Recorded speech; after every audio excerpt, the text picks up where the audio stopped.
Hello and welcome to The Kurt Locker, a podcast where we chronologically step through and discuss each film starring Kurt Russell. My name is Andrew Gormley, and I'm one of your hosts. I am joined on this episode by my co-host. She doesn't have time to be proper. She wants to live. It's Lindsay Nelson. So what I have tattooed? No, I don't. Invisible ink only. I was like, that was one of those situations. Hi, everyone. We've been away for a short period of time. Yes, but hello. I think we're just going to slip this back on like a well-worn shoe. I think that's probably the best bet. While watching the movie, there are a lot of great lines in this movie. But as soon as I heard that one, I was like, well, that's either Whitney or Lindsay. I mean, it could go either way. That's for that a Nelson sister for sure. That's That's just a Nelson sister line. I loved it. I was like, I wrote it down immediately. I was just scribbling my notes. It was great. Lindsay, how have you been?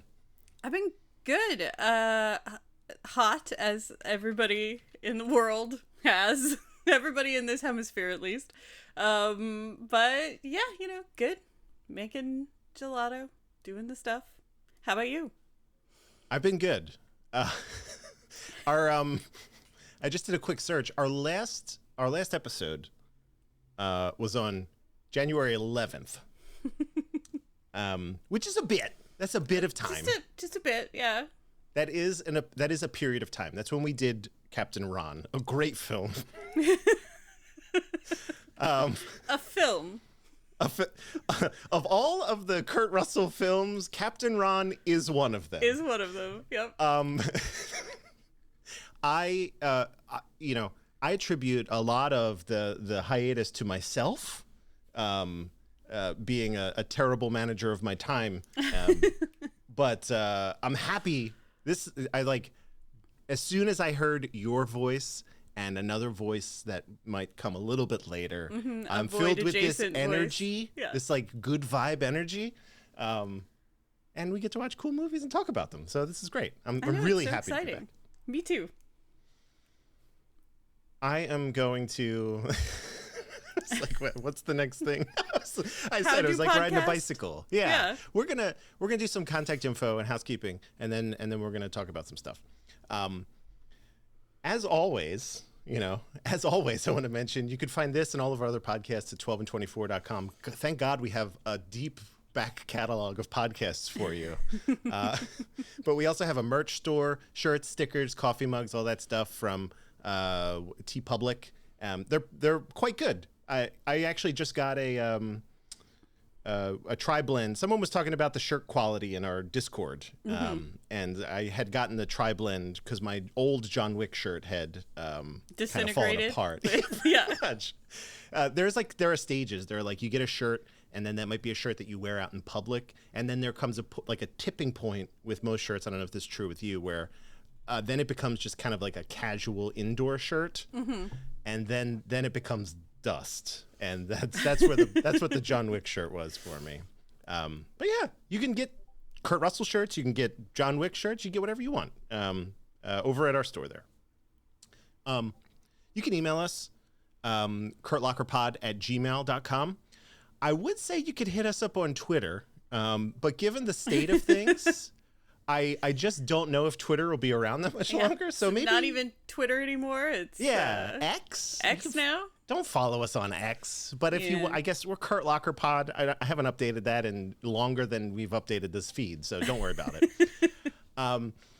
But please do join us on the aforementioned Discord by going 12and24.com/Discord. That's probably where I'll live after Twitter /X disintegrates. I'll just fully invest in Discord, which is great. Love At least one of the various hosts is usually on there daily, so. Yeah, it's awesome. It's awesome.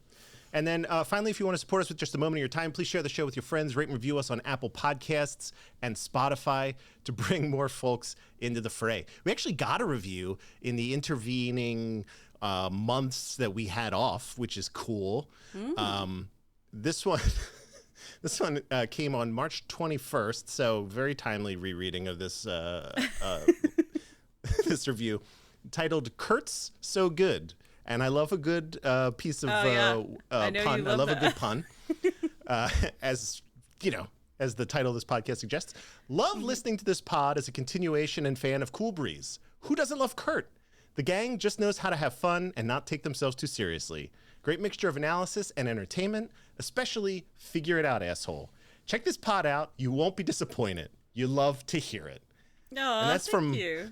That's from Mikey 12 Balls. Mikey 12 Balls. Mikey. Thank you. You know who you are. That's great. That's awesome. So yeah, do that. Make our day with reviews. I read that review back in March. I just, couldn't get it together. Oh my gosh. Okay. There's two of us today. Do you mind if I take the synopsis and then you roll with the reviews? No, go ahead. All right. Today we're talking about the film Tombstone.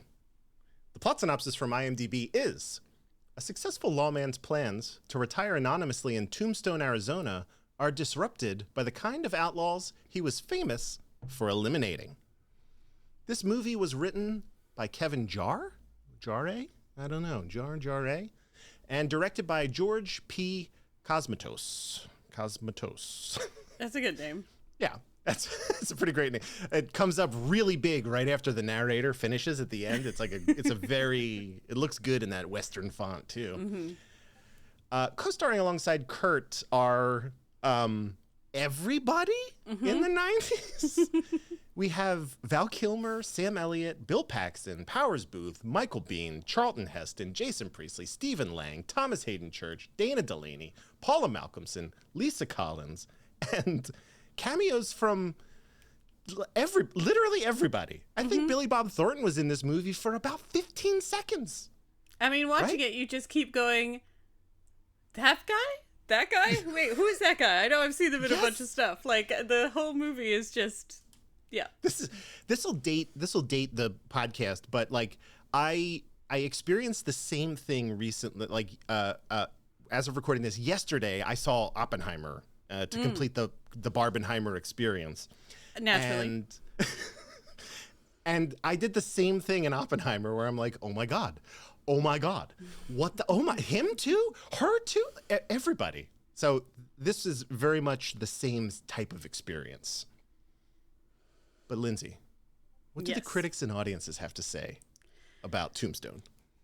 Well, the critics and audience are generally pretty in favor. The Rotten Tomatoes score for critics is 72%, so, not stellar, but solid. The audience score, however, is 94%. Hey. So audiences are very pro this movie. Okay. So we've got a critical review from Jonathan Rosenbaum from the Chicago Read that says, a lot of care and attention were obviously devoted to selecting locations, designing sets, and grooming handlebar mustaches. Much less attention went to making one believe that any of the events took place circa 1879. This is an interesting thing that happens. If you look at Rotten Tomatoes, like the top 4 to 5 critic reviews are actually rotten. And I'm like, what's happening here? I thought this was like kind of a universally beloved picture, but not so. Not at least among the critics, I would say. Critics, yeah. I think this is a big, popular with audiences movie. I obviously was a little baby when it came out and do not know what the sort of cultural tone was it about the time, but the retrospective cultural tone is very fondly thought of. But not, I would say that was not like a critical re-examination, just that audiences really enjoy it. Interesting. So, Okay. I don't know, but we've got a user review from Silent J, which is 5 out of 5 stars. Imagine if Jack Sparrow was in a Western. That's Val Kilmer as Doc Holliday in Tombstone. I mean, okay. It's even more awesome than how it sounds. I mean, I can see where they're getting that, but I don't know that I agree. Sure. But I understand where it's coming from. Yeah, that's a hilarious. I feel like we have a lot to. I mean, this is a Kurt Russell podcast, but I feel like we'll have a lot to say about Val Kilmer in this film. I mean, I definitely have a lot to say about Val Kilmer in this film. All right, good. All right, we'll get there. I know we'll get there. Okay. And then we have the all-important listener Claire's mom review. So it's been so long since we've approached the oracle that is Claire's mom. So Claire's mom says, "This is just not well written. I'm not sure what they could have done to make it work. Some of the cinematography was interesting, but some of it was really not. It just moseyed along until almost halfway through. No conflict until suddenly there was. What it did was it compelled me. It worked so hard to give you the history that it compelled me, even in the middle of the film, to start reading about the event." That's pretty interesting. Okay. Yeah. All right. Claire's mom. Yeah. You know? Just tell them how it is. A mixed, sort of like a ambiguous review there. Is Claire's mom a film reviewer? She's in at 72%. I don't know. Yeah. Lindsay. Mm-hmm. Had you seen this movie before this viewing of it? So I had seen it when I was a child. Mm-hmm. I don't remember exactly when, but I had seen it. And I didn't have too many, like, I didn't remember how I felt about it or anything. I just remember having seen it. Like, that's a movie that exists. I remembered some of the visual impressions of it. Yeah. But I hadn't seen it recently at all. Okay. All right. So, how about you? You thought you saw this, but you had actually seen Wyatt Earp? Yeah. I had either seen Wyatt Earp or Unforgiven, or maybe some permutation of the two. Mm-hmm. So this was my first time watching Tombstone. And I don't know. Should we launch into this? Yeah, let's just do it. All right. Just like riding a bike, everyone. Yep. So let me preface by saying that I think I'm on the record here on this podcast of saying I'm not a huge fan of Westerns. Yes, you have been on the record with that, which is hilarious that you chose to do a Kurt Russell podcast. And I chose Kurt Russell of all. So that said, on the other side of that, generally, like we could say like a blanket statement, like I don't really like Westerns. However, there have been more recent examples of things that are very clearly Westerns that I love the hell out of, right? Like No Country for Old Men. Maybe one of my top 5 movies ever. I mean, that's an incredible movie. Yeah. On that same year, right? The film it was up against for many awards, There Will Be Blood, I believe is also kind of a Western, maybe like a Western epic. I don't know where you would categorize that, if you would even call that a Western. Not cowboys, but like... It definitely shares a lot of DNA with a Western, if it's not a Western. It's very much about, like, rugged individualism, the American dream, men surviving in harsh environments. It's got a lot of... Yeah, thematically, very Western. And then when they take elements of a Western and they transplant them into other things, like say The Mandalorian, I find that to be very amusing as well. I like that. Yeah. No, I do think I'm actually weirdly a bigger fan of the space Western than I am of the straight ahead Western. Right. So all I'm admitting is that there are certainly elements of Westerns that I am drawn towards. This movie, all that preamble aside, is excellent. I really like this movie. I didn't know if everyone was like, I was thinking of Lane Train here, and I thought maybe I could trick him and zag instead of zig, right? I really, really enjoyed this movie. And my one issue with it, if there is one to be had, is I'm not sure if I like this movie because it's a movie or because it's just filled with like 10 incredible performances. Mm-hmm. And I'm still processing through that. I don't know if like loving 10 great performances makes it a good movie or not. Yeah. That said, everything about this movie, the cinematography, obviously the characters and the town itself, the production design, most of the action, I'm like, wow, this is great. That looks beautiful. Oh my God, I can't believe this is a real place where people are walking around and doing stuff. I appreciate all of the discrete elements of it. And I came away thinking like, that was better than I could have ever hoped for, right? Having seen this 30 years after the fact or whatever. Yeah. I thought that this was like some top-notch filmmaking. That's like my high-level stuff. What are you thinking about Tombstone? So, in a lot of ways, I definitely relate to you saying if you love 10 performances, does that mean you like the movie? I'm not sure, because like visually this movie is really interesting. Everything has that golden western light, that like everything. Yeah, it's always like sunrise or sunset or sometimes both at the same time. It looks like they smeared honey over the lens for like everything because it's just got that. And there's some really interesting performances. There is the production design is good. The costume design is okay. Like they didn't do terrible on this one actually for a movie in the 90s. We've talked about it before. I have a real issue with period movies where they either didn't do their research or even worse is kind of when they did and then chose to just like still do fully contemporary makeup for whatever the contemporary era they're shooting in is or whatever. This was decent. I think there's a lot of reference photos for this particular era and even these particular pictures. So that helped, they were trying. But I will say that I do agree with Claire's mom in the fact that I feel like the plotting in this is kind of a mess. Like part of it might be because it is the historical events and they were trying to keep relatively close to the historical events, which means that there's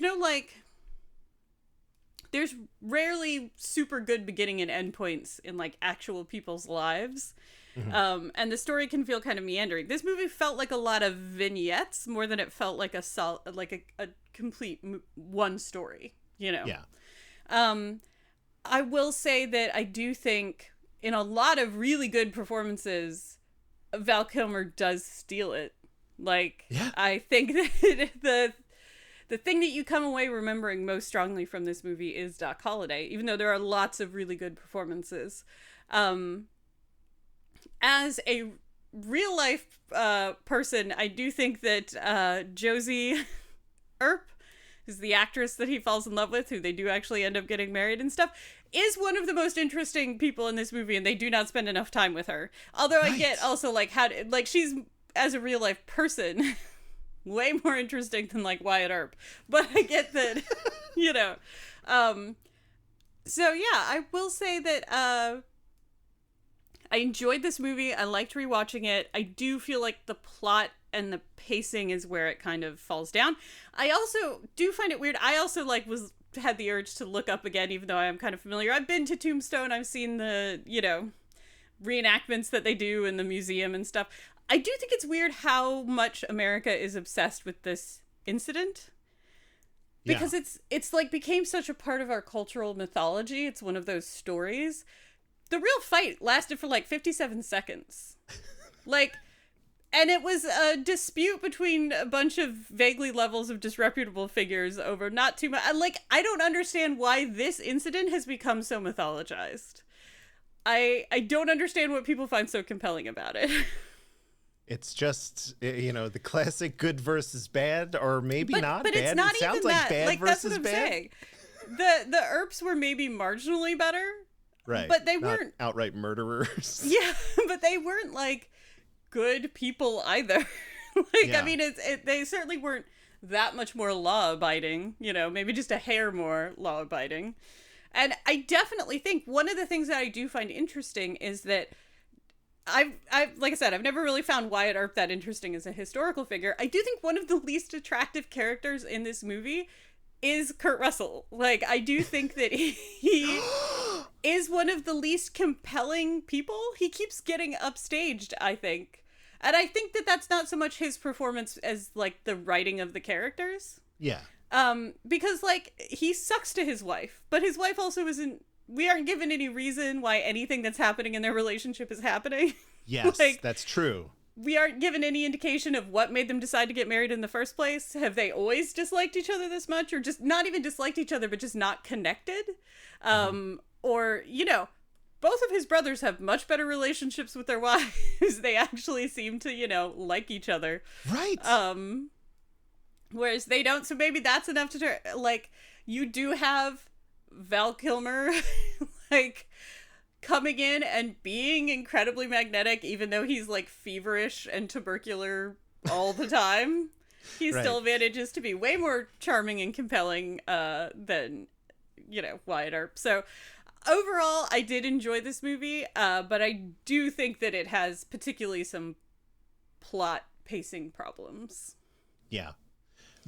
The only way that you can tell that time is elapsing in this film is Val Kilmer's condition. As the movie progresses, you're like, oh, he looks worse than he did the last time. Time must have passed. A bit sweatier, a bit more jaundice. Yeah. Must have, yeah. Yeah, Doc was a pretty wonderful character in this film. Again, I can't speak to the real life person. I don't know that much about it beyond what was told to me through films and you know, U.S. history. Well, I mean, by all real life accounts, he was a pretty charismatic, compelling figure, even if he was also kind of you know, pretty disreputable at the same time. Right? Yeah, but he's a lovable rapscallion of sorts. I do agree with you on a lot of these things, and specifically, like, I do wish we dove into Josie's character more. Like, I either wanted more of it or none of it, if that makes sense. Like, they dipped a toe often enough to, like, pull us out of the other stories they were trying to tell, but never went all in on it until, you know, they get married at the end and they have their moment or whatever, which was nice. Granted, that was a really lovely kind of set piece that they, with the snow and everything like that. But I was like, she's an interesting person. All of those, you know, all of the entertainers that come into town, I'm like, well, these are interesting people, like, you know, whatever. And again, his first wife, you know, all we know is that she's addicted to opium. That's like, she has headaches and she likes her laudanum. And that's all we know about her. She's blonde. Are the two. Yeah, if you ask me anything about her, that's all I can actually tell you. She doesn't seem to like Wyatt very much, and she's addicted to opium. Those are the two facts I can tell you. Those are the things, yeah. I am with you that Josie, like I said, incredibly fascinating. She was a historical hottie. I think she actually won our Wild West historical hotties episode. There you go. But yeah, her inclusion in this is one of those things where I think they put her there because this is how they did actually meet. But it distracts because you don't have a good story going on with them. You either need to put some kind of motivation into them getting to, like, your thematic underpinnings. What are you trying to say with this? Because otherwise, just don't include it. Like, focus on the conflict, you know. That's kind of what I was thinking. It's like it's a will they, won't they? But it's like, having never seen the movie, I'm like, I'm pretty sure they will. That's Dana Delaney, right? I think she's important enough to be the you know, survive this film, or, you know, whatever. But yeah, that was one thing. And then you brought up another good point, which is, like, Kurt was not bad in this movie. Gotta just put that out there. He was the curtest Kurt that Kurted in this film, right? However, if you look at the people that he was surrounded by, it's like a murderer's row of talent, right? It's like, to his left is Sam Elliott. I mean, just Sam Ellioting so hard. Right. Like... And just like 2 octaves deeper. You know what I'm saying? And then on his right, you have Bill Paxton, who is an actor who I always kind of liked, but appreciate a lot more now when I revisit some of the things that he was in. Yeah. I just don't. Bill I feel like Paxton I never holds up. Let's put it that way. I He holds up. I didn't necessarily like appreciate him when we had him, which is unfortunate. But going back now, I'm like, this guy is dynamic, right? He brings some great energy, which is why a lot of directors have loved working with him over the years. So, and then all of our baddies too, Powers, Booth, Michael Biehn. I watched. This was weird. There was like a weird overlap between like, completely unrelated. I had like just wanted to watch The Abyss again, and I was like, put on The Abyss. It's been a minute since I've seen that movie. And Michael Biehn is, spoilers for The Abyss if you haven't seen it or whatever. Michael Biehn goes cuckoo bananas at the end of in that movie, and he's a great villain, and he's also a great villain in this. So that dude's been at it for a long time, and I was like, I forgot what's Michael Biehn up to these days. Like. I will say, one thing that did bug me is the introduction to the gang and when they're establishing their villainy. Because we have a lot of things that movies did a lot of in the 90s and the early 2000s, which is minorities as personality-less cannon fodder. And sexual abuse of women to just establish that these are bad guys. Right. And that's like scene one. Yeah. And it checks both boxes, like right there, Yep. So, yeah. That's like, I think the only time Mexican people are in the movie, and it's just for them to be cannon fodder and to do the, like, I mean, the cinematic trope of raping a bride on her wedding day. Right. Just to establish who bad guys are was pretty terribly prevalent in this era. But it feels so gratuitous and not story motivated at all. Yeah. I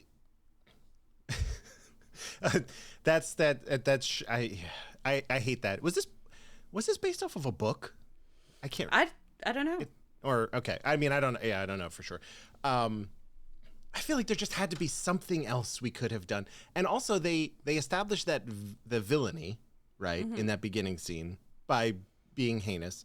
And then there's just kind of like an uneasy tension. Like they're not, and maybe that's how it was then, but I'm like, yeah, they're the bad guys, but they're also they're just kind of hanging out, gambling. Maybe they get into a gunfight. Apparently that's, quote, legal. It's like, oh, they both draw their guns, so that guy got shot, he's dead, whatever. I would have liked them to be more consistently evil. Yeah, no, absolutely. Sense. I'm with you. That's part of my thing about, like, they just wanted to show that they're worse than the Earps, right? So that we immediately see the Earps as the good guys and don't really question any of the questionable things that the Earps are doing. Yeah, that's really it. I mean, the Earps come in and they basically strong arm a bar, and they're like, we'll take 25%. I was like, protection money. I'm like, yeah, okay. They're the mafia. Like, it's not. Right. And so they just needed to do something really terrible to show, instead of actively putting the work into making these guys be the villain and feel menacing. Yeah. For the movie, they were like, oh, we'll show you one scene of them being terrible to Mexican people and committing sexual assault. Just so you know. Just so we've told you who the bad guys are. We're not actually going to put the work into making them actually feel like the bad guys. Well, that's the funny thing also, is like, it's really difficult for me. If you put Kurt Russell, if you want to frame him as the bad guy in your movie, which we're coming up on, he was never really the heel, at least until like, not until in the like beginning his of his 60s or something. Yeah. Right. Like he started being the bad guy when he was older. But he's like fucking great at it. So I'm like, I feel like we missed out, like, for image reasons or whatever. But you want to put Kurt Russell, you want to position him as a bad guy or like anti-hero, not necessarily like a great guy, whatever. Mm-hmm. I buy it. Oh, and Sam Elliott, okay. I could see it, right? That's not what I traditionally like. I think Sam Elliott, I think like just like chill cowboy dude, whatever. Mm-hmm. But there's no way you're convincing me that Bill Paxton is like a bad guy. Like that's also, so they're, like I think they cast it in a way where they're like, oh, well, Kurt Russell he's middle, right? And Sam Elliott's kind of good. And Bill Paxton is also, at that point, I guess, known to be like, oh, he's a good guy, right? He's got a cute face, right? Yeah, and I mean, Morgan is the youngest, and he's very, like, earnest. He's got that new Penny vibe, A little of misguided, the brothers. perhaps. So, yeah, a little rash, but, like, which is interesting that there isn't more of a contrast, because usually when you have, like, sets of siblings or even main characters, you usually position the other ones at, like, two extremes so that the audience sees the middle one or the main one as, like, the rational choice, Yeah. You would usually have, like, one really irresponsible one and one really uptight one, so that the middle one would seem like the most relatable, or whatever the traits you were going for. They don't really do that here. Like, you're right. It's like Sam Elliott, good. Kurt Russell, medium. Like, as far as morality goes. Yeah. And then Morgan is, like, just kind of naive. Look, I get it.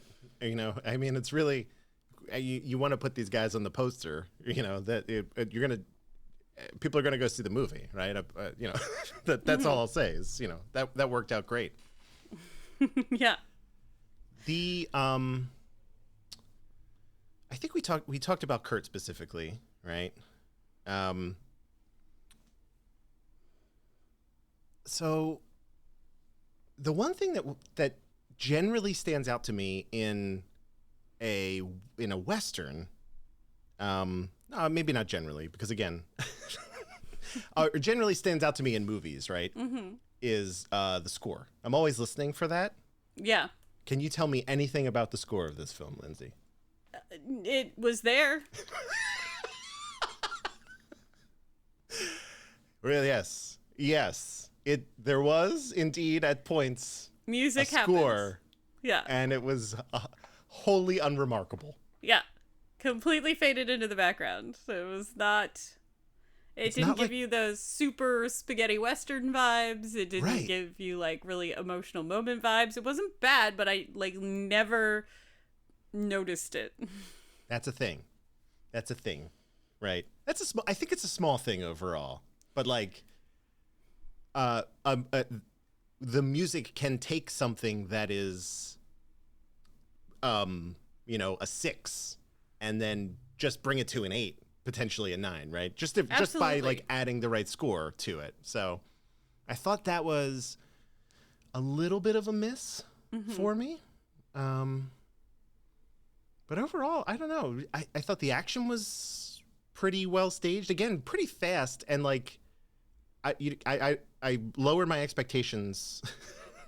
Again, I don't mean to shit on any. I just, with a Western, I think when they strive for realism, and even this is not realistic, I wouldn't say. Like, if we're going back to the actual West, I think before the show, you said that the whole situation took place in, like, 57 seconds or whatever. Right? Yeah, like, the actual fight was like the nothing. OK Corral, like yeah. Yeah, I mean, a lot of people died, but that was also not an uncommon thing in this area, in this time period. I really don't know why culture has hung on to this so much. I do know, I mean, part of it is it was talked about a lot at the time. So it was in newspapers. People wrote pulp novels about it. So I know that part of the reason why we still care about it, why anybody knows about the shootout at the OK Corral, is because it was a very big cultural moment at the time. I don't know why people at the time latched onto it to the extent that they did. Because it's not, like, super anomalous or anything. It's not super epic. It's just conflicting kind of gangs having a shootout that was not in any way particularly glorious or memorable from my perspective. Like, I feel like, well, they went from that, which felt, I think it's probably pretty realistic. You're having a gunfight. A lot of bullets are going to miss, right? I think if you're really engaged in a gunfight, it's not like John Wick. It's literally like, I have 6 shots and maybe one of them out of 5 one of them out of 6 connects with someone, right? Yeah. I mean, especially in this era with this weaponry, Right, like, exactly. You've got 6 shots and you've got to reload. Your distance is not that, it's not like a I am not a gun person, so I can't really go too much into the details of like, but yeah, no, it's not going to be, I mean, very few things are like John Wick, but like, it's definitely not going to be that. Yes. Although, I will say, Wyatt Earp had a custom revolver of his own, which was pretty cool, but looked wildly impractical. I was like, look at the size of that gun. It is ridiculous. Unlike Doc Holliday, who had those kind of like little shorter, I don't know really too much about guns, but Doc Holliday's guns, much shorter barrels on those, and you know, comparatively, I guess, whatever. I didn't understand, though, at the end, well, not at the end, towards this last act, right, when he's seeking his revenge, which is a great series of events, right? Yeah. He basically does become John Wick, though, because, like, it seems like he kills every cowboy in Arizona. If I'm not, like, they are just, as the marshals, they are hunting these guys down. They never miss a shot. He walks out into the river with the shotgun. He takes out Curly Bill. It's crazy. That is the thing that I felt, is that they got significantly better at this after the gunfight at the OK Corral. Like, if you just brought this ability to the gunfight at the OK Corral, things might have gone differently. Yeah, that's what and again, so we learned, again, I'm just trying to put the chronologically here. We learned much earlier in the movie that Doc has 2 months to 2 years with the tuberculosis. Like, okay. And he's not doing great in this fight in the river. He can't even stand up. He's coughing blood. So I'm figuring that's maybe, you know, we're at 18 months from that initial diagnosis or whatever. Yeah. And in that time, like you said, they have leveled up their gunplay significantly. They're hanging off moving horses, shooting under horse, you know, that sort of thing. It was cool, but I was like, it was wow. cool, but it didn't feel consistent with their. Although there was always people always responded to Doc Holliday in particular as if he was dangerous, like throughout the whole movie, more than the Earps. Right. But he did already have a reputation by this time, you know, like he was a notorious figure. So yeah, he always seemed more dangerous throughout the movie. So that felt a little bit more consistent, despite the fact that he's like, dying the whole movie.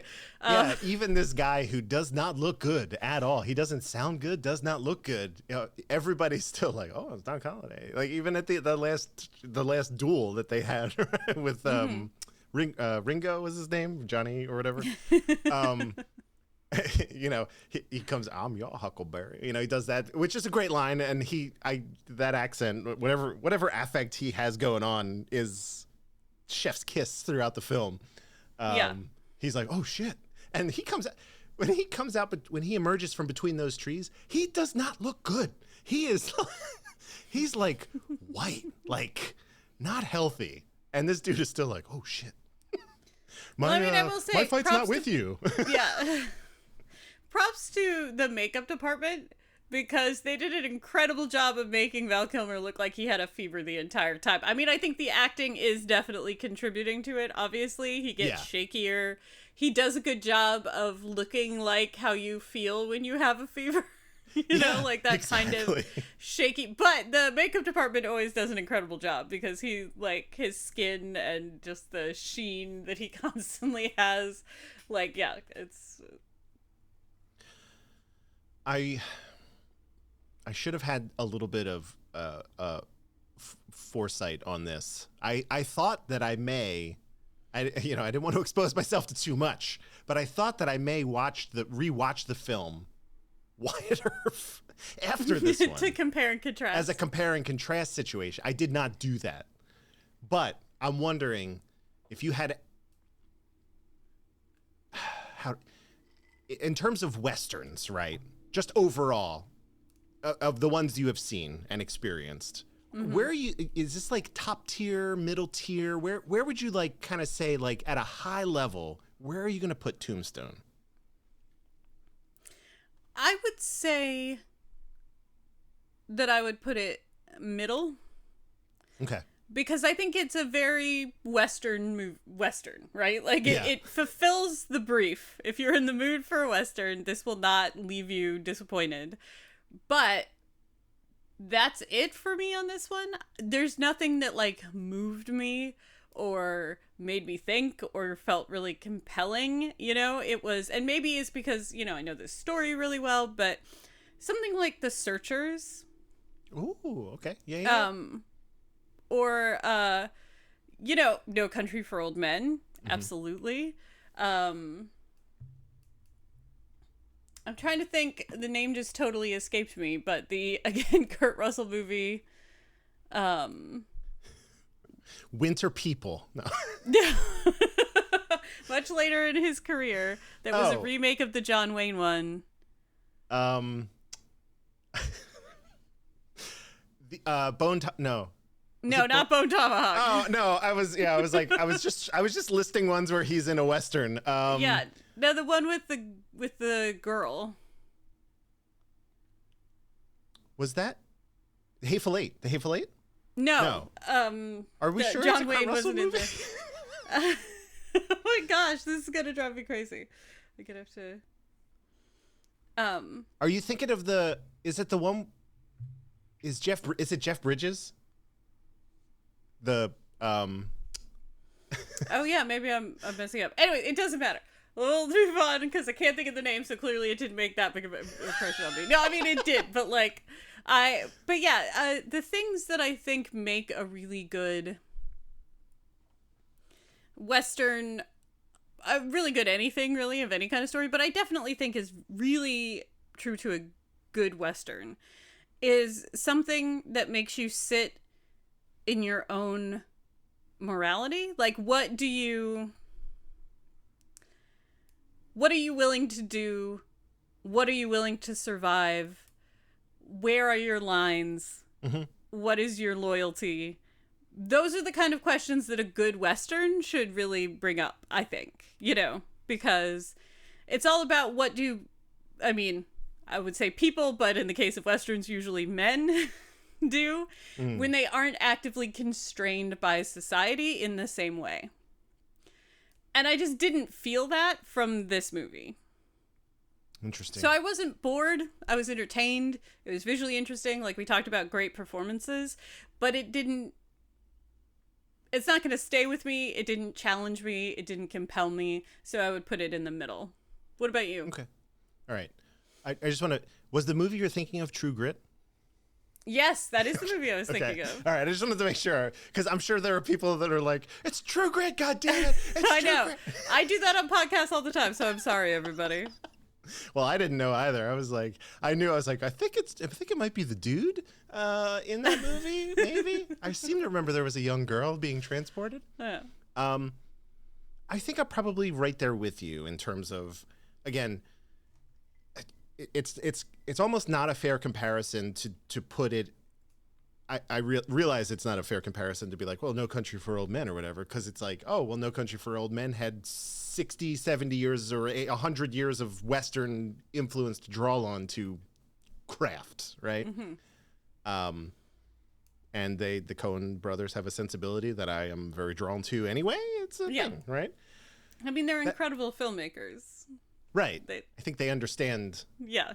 They know how to tell a story. Yeah. They have a keen understanding of death, you know, as a construct. And I really like that about them, which works well in a Western, right?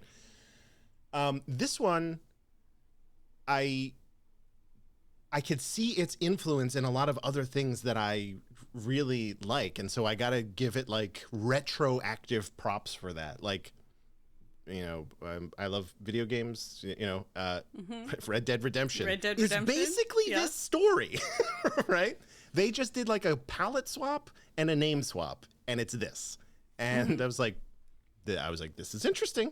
I really like this. So I'm giving it props for that. It has made me rethink my list of favorite Val Kilmer roles. It has made me appreciate Michael Biehn. Again, a lot of great performances in this film. Yeah. I mean, the performances are all basically stellar. Except again for Wyatt Earp's wife. No shade on that actress. I just don't think there was anything to that character. Right. But They didn't give her anything. Both of the other Earp wives managed with very small roles to still put a lot of personality into it. But I just think her direction for that character was to be like in a laudanum stupor the whole time. So. Right. And there's not, what can be done, as it were. Yeah. So, yeah. But even like all the small parts, like the gay actor friend of Josie's, like that's a pretty small part, but he left an impression. Like right, that was just the yes, of course. That was Billy Zane, right? Yeah, Again, yeah, that's to say every small part has got an incredible actor in this movie, and they do stuff with it, so it's ridiculous. When the bat, it was, I really liked. I mean, I'm a big fan of Michael Rooker, but when he turned, he was like, he threw down the red scarf or whatever. He's like, I didn't agree to that or whatever. I'm like, you fucking tell him, Rooker. Like, love that dude. Love that dude. All right, yep. I think we covered a lot of ground. Yeah, but there's still one question we haven't answered yet. One outstanding question. God, I wish Whitney was here. Is he hot in this one? When you picture Kurt Russell, probably going to be 80% yeses. He is hot in this one, 100%. I wouldn't kick him out of bed for eating crackers. The hair is a really big part of it. And I keep expecting that to turn me off, and it isn't. The butt, very good. In a binary, yes or no, is he hot? The answer is yes. I would not loophole Kurt Russell. This is the hottest that Kurt Russell has been to date, in my humble opinion. Forgot how long that is. That's long. It's got that. This is the slow jam remix that you did there. Yeah. So I forgot I have like 6 of these also that I'll have to get them in a rotation now that now I won't jinx us. Now that we're recording. Yes. But I got to get the other ones in rotation here. Yeah, for sure. Lindsay, we have a very simple question that we have to answer. You may have already answered it actually, but yeah, I think I kind of did. Is he hot in this one? I mean, yeah, but not really. Is it the handlebar mustache? So the handlebar mustache is definitely a part of it. Like, okay. People just need to be very careful with their facial hair. Like, mustaches in particular. Like, anybody who's listened to Historical Hotties knows that we have very strong opinions about mustaches in that they very rarely work. Like, yeah, sometimes they do, but usually they fail, and you have to be very careful about it. Now, obviously, they're tied to what the actual person looked like, and mustaches were very common at the time. But not everybody's Sam Elliott, not everybody can pull that off and work it. And I think that's part of it. Otherwise, he looks very nice. Like, the costumes look good on him. He's, whatever. But I do think he lacks magnetism in this because of the character and the way it's being directed off of everybody else, like I talked about earlier. Like, tubercular, feverish Val Kilmer was way more sexually attractive to me in this one than Kurt Russell. I think that's probably, I don't want to speak for everybody. However, I have to imagine that people have a very confused attraction to Doc Holliday in this film. And they're like, I can't quite say why. Because he just has the swag, you know? It doesn't matter that he's feverish and dying. He has the swag, and Wyatt Earp does not. Yeah, right until the end. Right until the end. I feel like I'm inclined to agree with you on this one.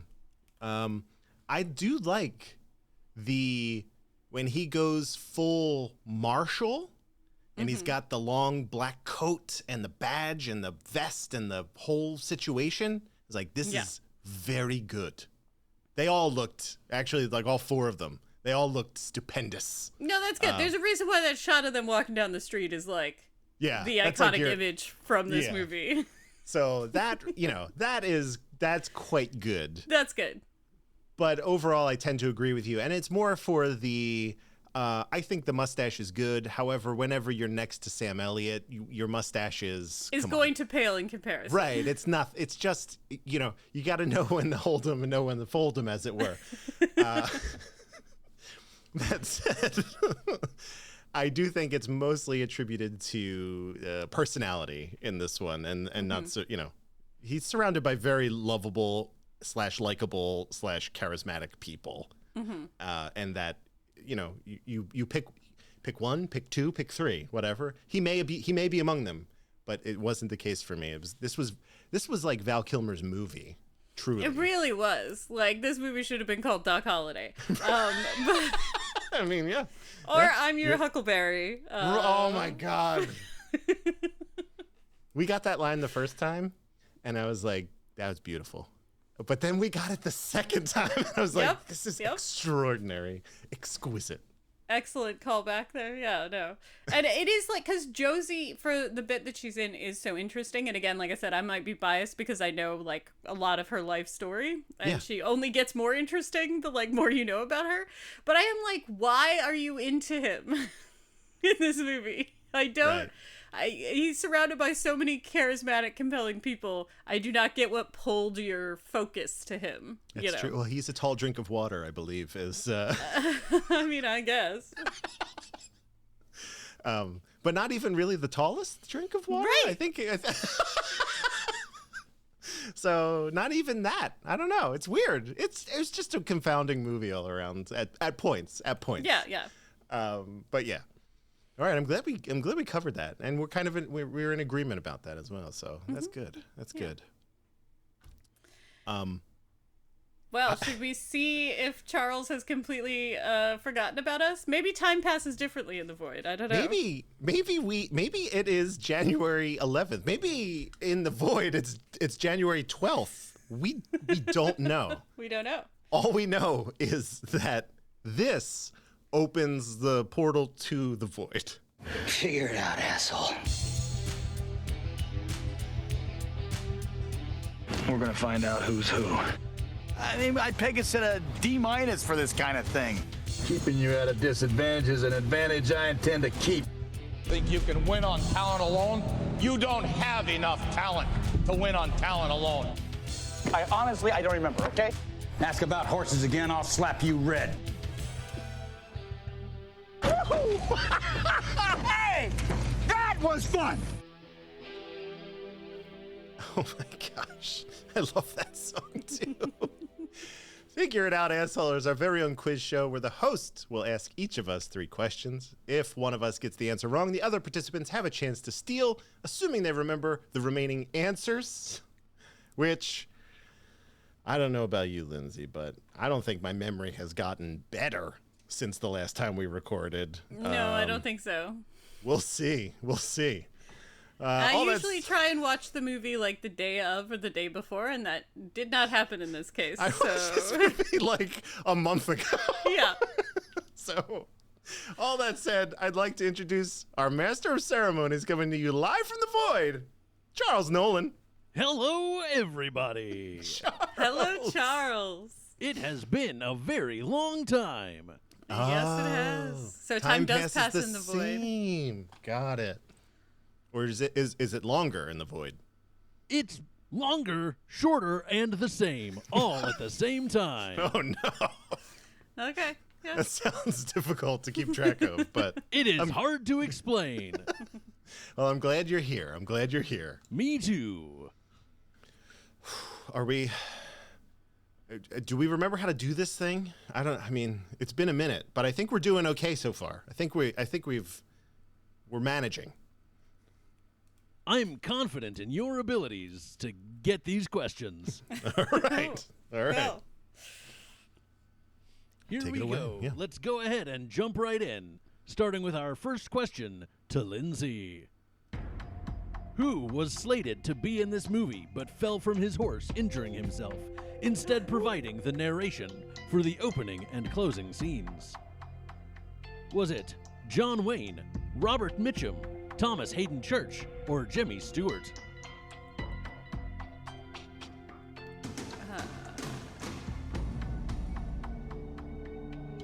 Tom Paine? That is incorrect. Steele. Do I say Steele? Steele. Andrew. God, I'm gonna say someone who's I didn't even know if he was alive. Jimmy Stewart? That is incorrect. Damn it. It was Robert Mitchum. Oh, okay. All right. Moving I hope on he's to feeling better. Andrew. Yes. What hand did Doc Holliday have in the first poker scene we see? Oh my God. Did he have 4 of a kind, a straight flush, a full house, or a royal flush?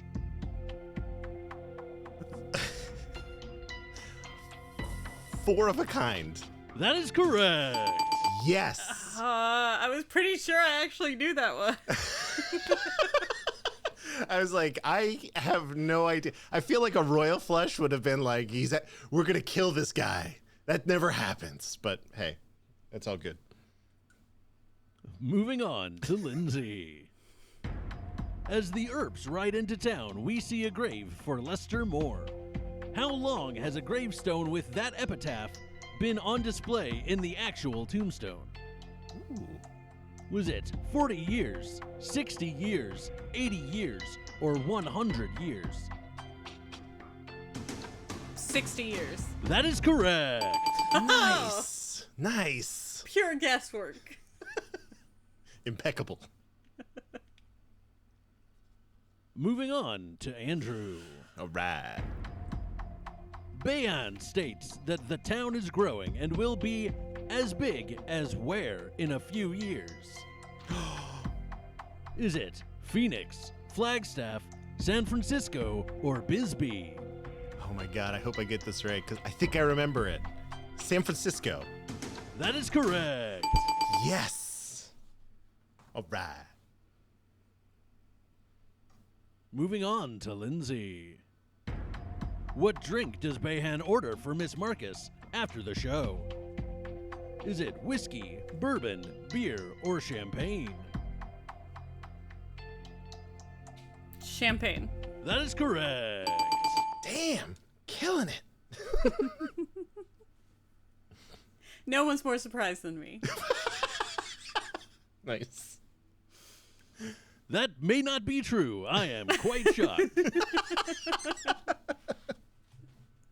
Moving on to Andrew. Right. Curly Bill wins $500 off of Wyatt at the Oriental. How much did that translate to in 1993 money? Is it $5,400, $5,700, $6,400, or $6,700?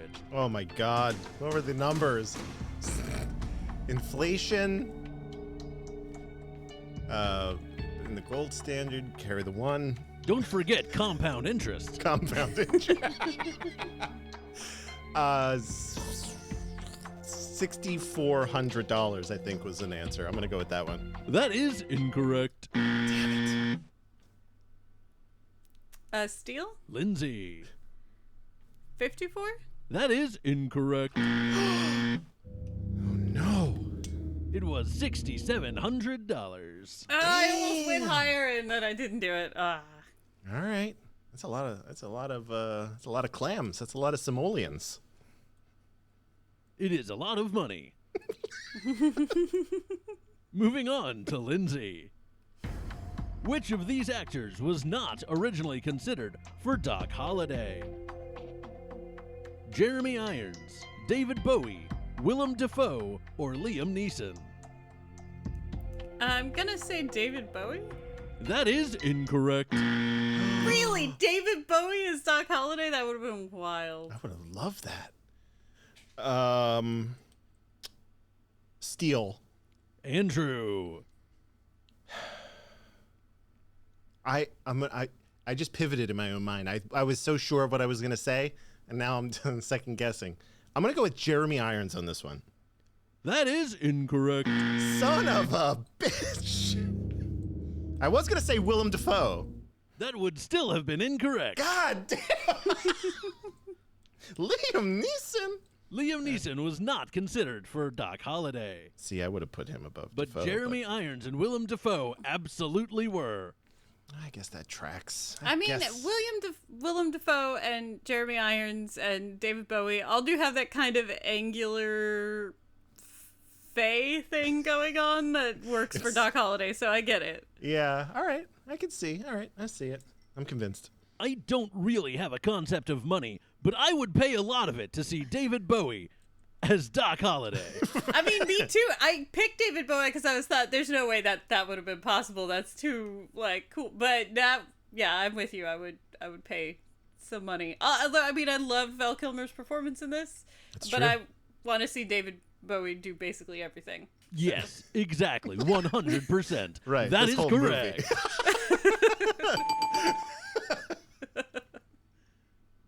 Oh my gosh. Moving on to Andrew. All right. Before Virgil knocks him out, Ike says he'll send the Earps and Holiday to hell on a what? Ugh. Is it train, shutter, horse, or bullet?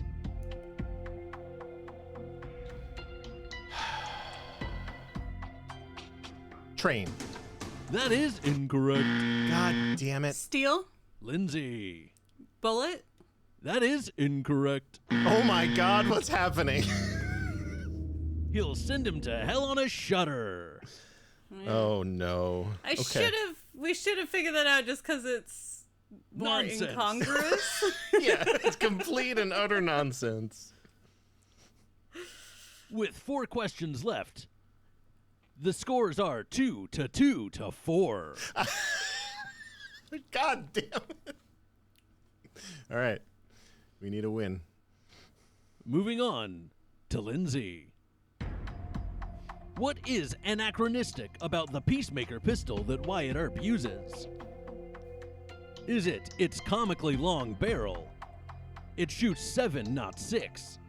The wooden inlay on the handle, or the gold etching? It shoots 7 and not 6. That is incorrect. Steel. Andrew. I'm going to say the golden inlay. That is incorrect. Oh my God. Yeah, no, golden inlay was definitely a thing. The comically long barrel was not actually used back then. I called that out earlier. You Shit. did. I thought it looked cool. That's why. I had such confidence for you for that question. Son of a bitch. 3 questions left. Moving on to Andrew. Oh my God. The actual gunfight at OK Corral lasted about 30 seconds, with shots fired from about 6 feet away. How many shots were fired at the actual gunfight at OK Corral?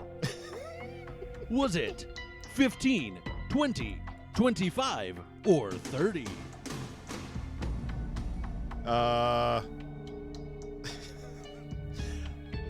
Yeah, assuming people maybe didn't empty all their barrels because they got shot or they dropped their gun. Oh my God. 20. That is incorrect. Steel? Lindsay. 30? That is correct. Holy shit, we're still in it. We're still alive. Moving on to Lindsay. How many times does Wyatt say no in the scene where he kills Curly Bill? Is it 5, 6, 7, or 8? 7. That is incorrect. Oh my God. The only one that matters is the one where the camera is dollying in on him and he's like, no. 5. That is incorrect. Oh my God. It was 6.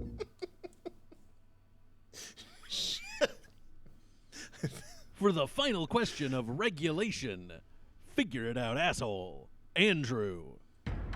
Which Gilbert and Sullivan musical is being performed at the end of the movie?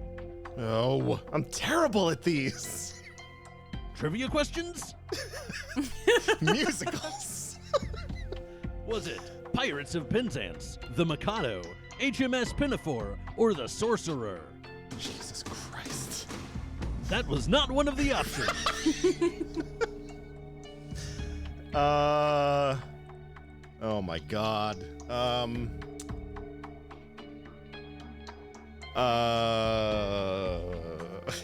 kind of forgot what they were.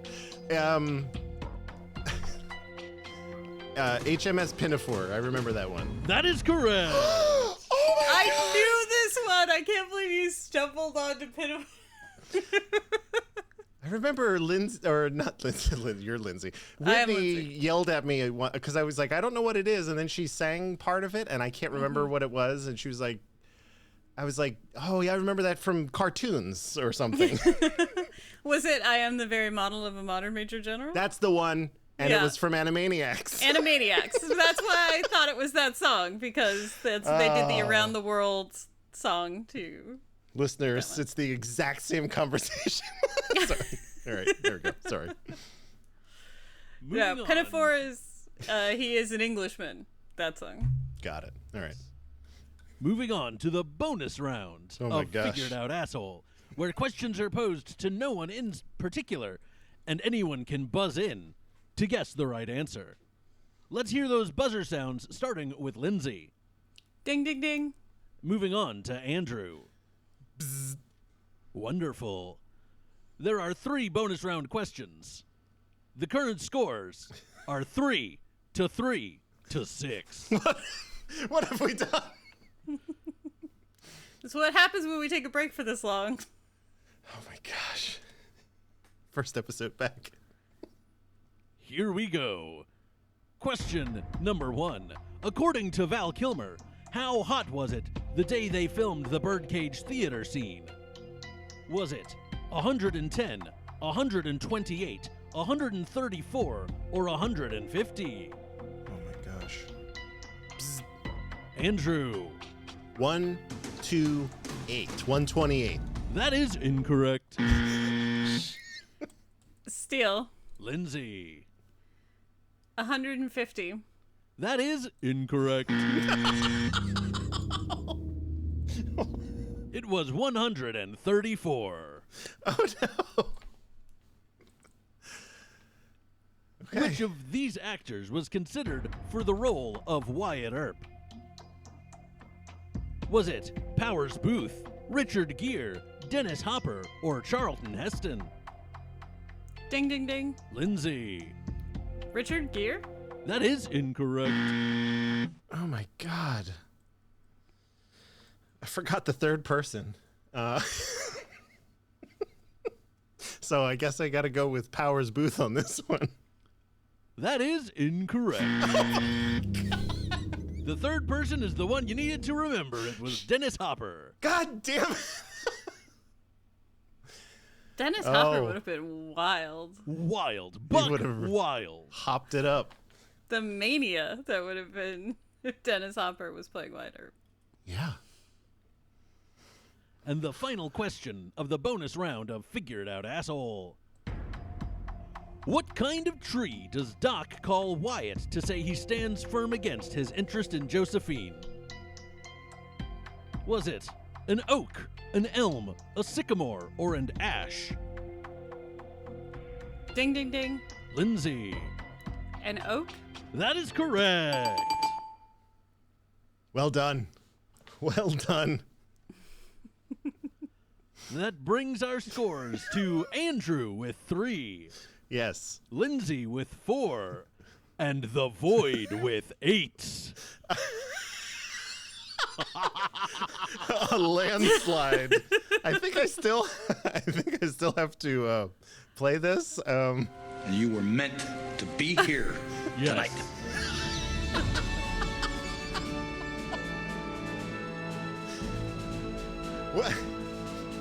What happens now? I don't know. We're in uncharted waters. This is tough. This is a tough loss. This was a decisive victory by the Void. 8 decisive Void victory. We were trounced by the void. I gotta watch the movies closer to when. Yeah. Damn. All right. Yeah, I don't know. Charles, you gotta. What happens now? I believe at this point the podcast is mine. Oh, I humbly accept these terms. I'll just I don't know how to transfer it to you, but I'll figure that out. We'll figure it out and bring it up on the next episode. We'll talk offline, I guess. Yes. I know how to communicate from the void offline. Incredible. That is incorrect. Charles, have you? You have. You had to have seen Tombstone. What are your thoughts on this film? I agree with a lot of what has already been said, that it is a good film that seems a little disjointed at times. The plot comes in the last half of the movie and is enjoyable. It is a great Western, but is not the Great Western. Interesting. Yeah. What is the Great Western, in your opinion? Do you have one? I will need to think for a very long time. Go through the data stores. I understand. There's I'm on the search. So many great options. All right. I'll when we talk about the transition of power from the show becoming yours, that I'll ask again. Great. Now I will say there's one piece left still to do, and that is figure it out, audience. We have 2 questions for the audience, where you can chime in with your answers either in Discord or on Twitter, while Twitter, or X, is still around. Tweet, Zeet, whatever it is nowadays, at me, at the Nolan, TheNowlin, or just tag me in your answer on Discord to the following questions. Number 1. What is the name of the restaurant outside of which Wyatt mourns the loss of his brother Morgan? And number 2. What number is the train that Virgil and the Earp women ride out on, shared with a Van Halen album name? Send me your answers, and if you get it correct, you'll get called out on the next episode of Figure It Out Audience. Incredible. Charles, as always, thank you for the time that it takes to put all this together, as time moves in 3 distinct fashions for you. I'm sure it still takes a while. It does, and I'm still happy to do it. All right. I'd love to hear that. We're gonna finish our last show, I guess, and then Hand it over. The show will continue. Okay. Don't worry. It will just be that I am running it and you will be doing my bidding. Yeah. With Charles is our hopefully benevolent ruler. No? That is incorrect. Shit. Kind of love to have that soundboard just here for random things. I should start using these on Zooms from time to time when someone Yes. You definitely should. when someone says something I disagree with. Okay. Thanks so much, Charles. Thank you very much, and I will be in touch. Okay. Oh my gosh. The Void wins. I have to mark Void this wins. down on Tombstone. Gosh. Oh. Gosh. All right. Let's figure this out here. This was supposed to be Whitney's movie. She obviously can't join us. She was, feeling a little under the weather today. That's okay. We're powering through. So, Lindsay, I'll put it to you. Do you want to run through the major plot points? I'm happy to do it, but I just want to give you the option. I have no problem doing it. I just need the... do you have anything? I do. It's I have the Wikipedia link right here. Hold on. Let me just pop it in. So, Tombstone. In 1879, members of an outlaw gang known to wear red sashes called the Cowboys, led by Curly Bill Baracus, rides into a Mexican town and interrupts a local police officer's wedding. They then proceed to massacre the assembled policemen in retribution for killing 2 of their fellow gang members. Shortly before being shot, a local priest warns them that their acts of murder and savagery will be avenged, referencing the biblical 4th horseman. Meanwhile, Wyatt Earp, a retired police officer with a notable reputation, reunites with his brothers Virgil and Morgan in Tucson, Arizona, where they venture on towards Tombstone to settle down. There they encounter Wyatt's longtime friend Doc Holliday, who is seeking relief in the dry climate from his worsening tuberculosis. Josephine Marcus and Mr. Fabian are also newly arrived with a traveling theater troupe. Meanwhile, Wyatt's common-law wife, Maddie Baylock, is becoming dependent on laudanum. Wyatt and his brothers begin to profit from a stake in a gambling emporium and saloon where they have their first encounter with the cowboys. As tension rises, Wyatt is pressured to help rid the town of the cowboys, though he is no longer a lawman. Curly Bill begins shooting at the sky after a visit to an opium den and is told by Marshal Fred White to relinquish his firearms. Curly Bill instead shoots the marshal dead and is forcibly taken into custody by Wyatt. The arrest infuriates Ike Clayton and the other cowboys. Curly Bill stands trial but is found not guilty due to a lack of witness. Virgil, unable to tolerate lawlessness, becomes the new marshal and imposes a weapons ban within the city limits. This leads to a gunfight at the OK Corral, in which Billy Clayton and the McClary brothers are killed. Virgil and Morgan are wounded, and the allegiance of County Sheriff Johnny Beham with the cowboys is made clear. As retribution for the cowboys' deaths, Wyatt's brothers are ambushed, Morgan is killed, while Virgil is left handicapped. A despondent Wyatt and his family leave Tombstone and board a train with Ike Clayton and Frank Stillwell close behind, preparing to ambush them. Wyatt sees that his family leaves safely and then surprises the assassins. He kills Stillwell but lets Clayton live to send a message. Wyatt announces that he is a U.S. Marshal and that he intends to kill any man he sees wearing a red sash. Wyatt, Doc, a reformed cowboy named Sherman McMasters, Texas Jack Vermillion, and Turkey Creek Jack Johnson form a posse to seek revenge. Not a boy band. Those But are also... incredible. Turkey Creek Jack Johnson? What the fuck is happening? I mean, it just takes so much longer to say than whatever I presume. I mean, Jack Johnson, I'm presuming, is his regular name. Yeah, that's great. That rolls right off the tongue. Why would you add more to that? It's like Curly Bill, I guess, maybe? And, you know, it's fine. I just love these old Western nicknames. They were actually pretty hilarious. Wyatt and his posse are ambushed in a riverside forest by the cowboys. Wyatt walks into the creek, miraculously surviving the enemy fire, and kills Curly Bill along with many of his men. Curly Bill's second in command, Johnny Ringo, becomes the new head of the cowboys. When Doc's health worsens, the group is accommodated by Henry Hooker at his ranch. Ringo lures McMasters into the cowboys' clutches under the pretense of parlay and then sends a... Oh, is that where that reviewer got the Pirates of the Caribbean reference with... because they parlay in that too? And then sends a messenger dragging McMasters' corpse to tell Wyatt that he wants a showdown to end the hostilities. Wyatt agrees. Wyatt sets off for the showdown, not knowing that Doc has already arrived at the scene. Very, very feverish at this point. Doc confronts the surprised Ringo, who is expecting Wyatt, and challenges him to the duel to finish their game, which Ringo accepts. This is when we get the incredible callback to I'm Your Huckleberry. Doc and Ringo have already had a couple of standoffs in Tombstone that were ultimately broken up. Wyatt runs when he hears a gunshot, only to encounter Doc, who has killed Ringo. They then press on to complete their task of eliminating the cowboys, although Clayton escapes their vengeance by renouncing his red sash. Doc is sent to a sanatorium in Colorado, where he dies of his illness. At Doc's urging, Wyatt pursues Josephine to begin a new life.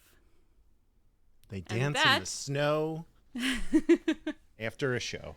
Yeah, outside of the theater, where they're doing HMS Pinafore. They didn't...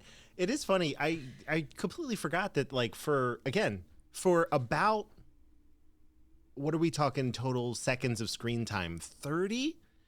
That Charlton Heston is in this movie as the guy who, when they stop, like, at the way station, right? Mm-hmm.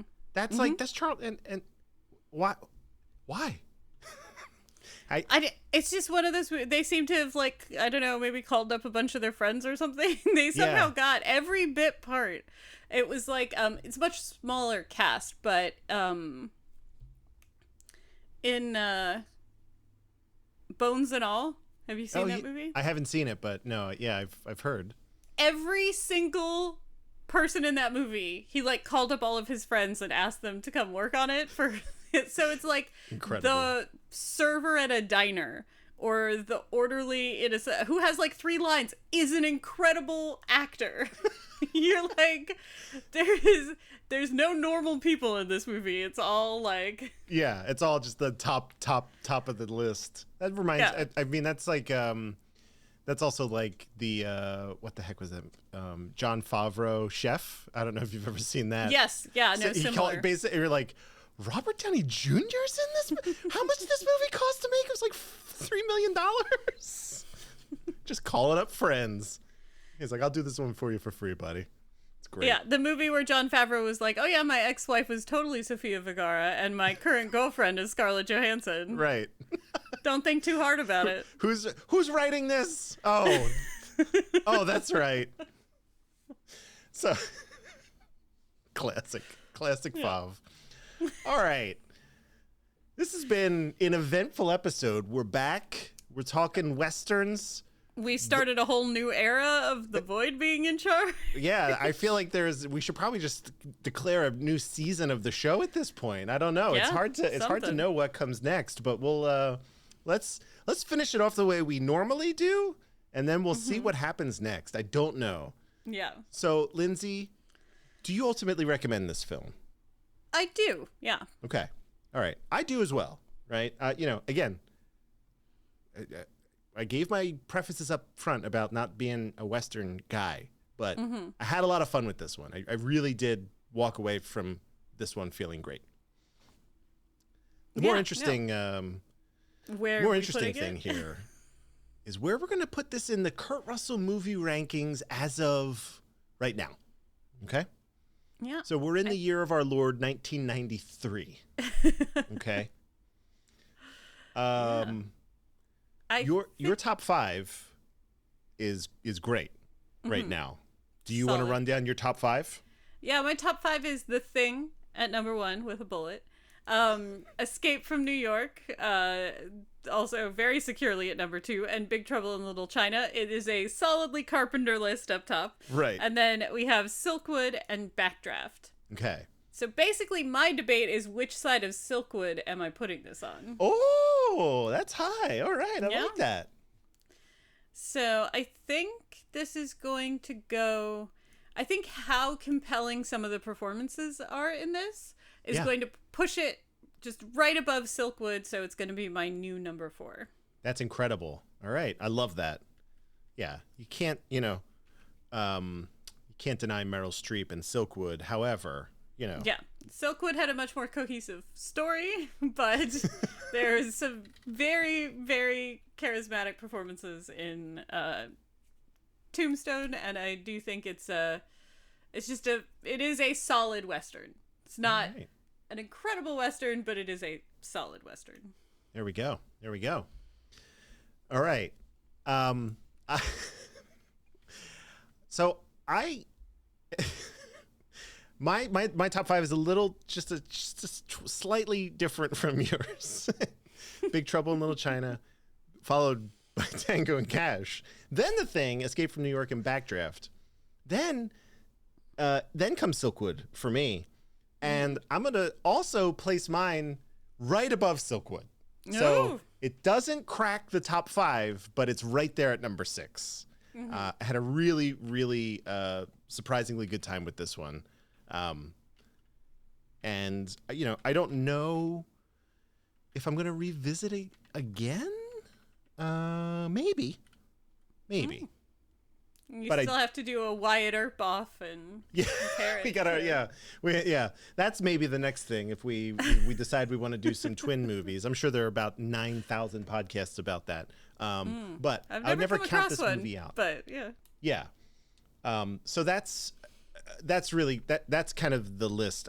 That feels really good to me. The top 10 is tight for me. You also have a top 10. So yeah, that's great. Your top 10. What didn't make the top 10? The one and only Genuine Original Family.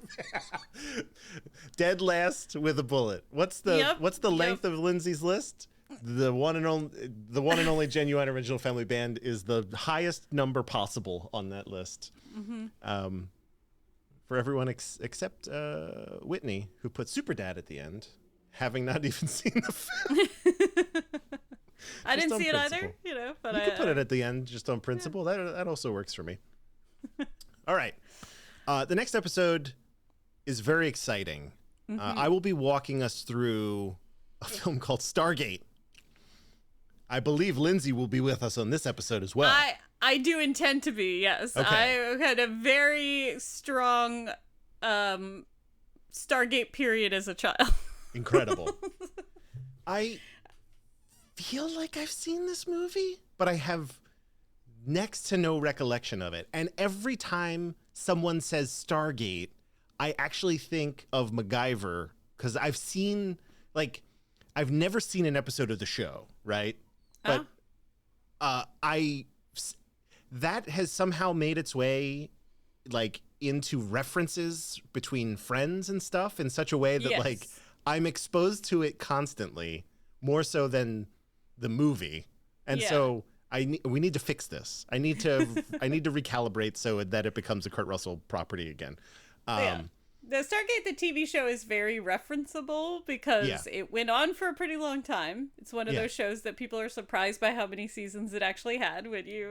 And there's lots of fun, campy sci-fi stuff in it. The movie is much more serious in tone than the TV show is. But yeah, no, it's I was very, very big into Egyptology and very, very big into space. And so this is a movie that put those together. So obviously it was going to be on my... See, the more people describe it to me, the more I'm like, did I see Stargate? Because I'm like, I remember. I feel like you would remember it, but who knows? It's gonna be. I mean, we'll see. We'll see how it goes. I'm excited to revisit it, nevertheless. So that puts us in 1994 Kurt Russell. So we're gonna try to get through these 90s films. We only have like 5 or 6 left, so we'll make it happen. We're nearing the end of the 20th century. So yeah, that'll bring us to the end of season 2, and then we get into a whole string, like almost 10 movies in a row of Kurt Russell's that I have not seen. So yeah, I don't think I saw a lot of early aughts Kurt Russell. So yeah, I think it was just Vanilla Sky for me. So maybe not 10 in a row, but like 2 Vanilla Sky, then like 8 in a row, and I'm like, I don't know what he was doing, but I wasn't paying attention, clearly. Was not tuned in at the time. I know. What happens? That's when Keanu Reeves came around in a big way, so that's why. This is it. We finished an episode. We did it. We did it. How do you feel? feel? Lost to the void, but we did it. Right. We are now slaves to Charles Nolan. However, that's okay. Yeah. No, it was good. It was fun to be back podcasting again. Yeah, we're gonna get I think Stargate should be a jam-packed episode. I think we can have the whole crew, whole crew involved with that party episode. Just a crazy. Yeah, we'll figure it out. But until then, where might people find you on the internet? I know that things are splintering in weird and interesting ways now, Lindsay. Where can people find you? I mean, I am still extant on Twitter, X, whatever, though I am not on there much at all, but I do still exist there. My Instagram, Lindsay Cameron Nelson, if you want to see the gelatos that I'm working on. And I am on Blue Sky. So ooh, look at you. Look at you. If you are on Blue Sky, I am Lindsay Nelson, Nelsen, on Blue Sky as well. Trying out a new platform. All right. Of all of them, I have not signed up for anything new. I'm rearranging deck chairs on the Titanic on Twitter still, so that's fine. I'm fine with it. It's been good. If you want to find me there, I'm at Dark Driving, and then I might just it might just be podcasts and like video specific stuff, so like YouTube and Twitch for me. I don't know if I don't have the energy anymore. I'm tired. I am also on TikTok. It's mostly my dinner parties on TikTok. There you go. That could be good. Is it also Lindsay? No, I couldn't get that. It's Noctisphilia on TikTok. Okay. We'll link it. I'll link it in the show notes. That'll be great. Follow Lindsay there on TikTok. That's another one. I'm like, I can't do it. Can't invest. Can't. Because I know I've seen it happen where friends and they're like, oh, I'm just gonna hop on TikTok real quick, and then they're gone. They're literally not in the. We're in the same room, but they are not. But they're not there for 10 minutes, 15 minutes, and I'm like, yeah. What happened? Where did you go? They're off watching somebody make cottagecore bread. That is what they're doing. Right? Yeah. You know. Or make food completely wrong. Either way. It's infuriating to think about. I have to press a button, I think. Maybe this one? Oh my gosh. There it is. I love this so much. Thank you all for joining us after a very long hiatus. And in the immortal words of Jack Burton, sit tight, hold the fort, keep the home fires burning.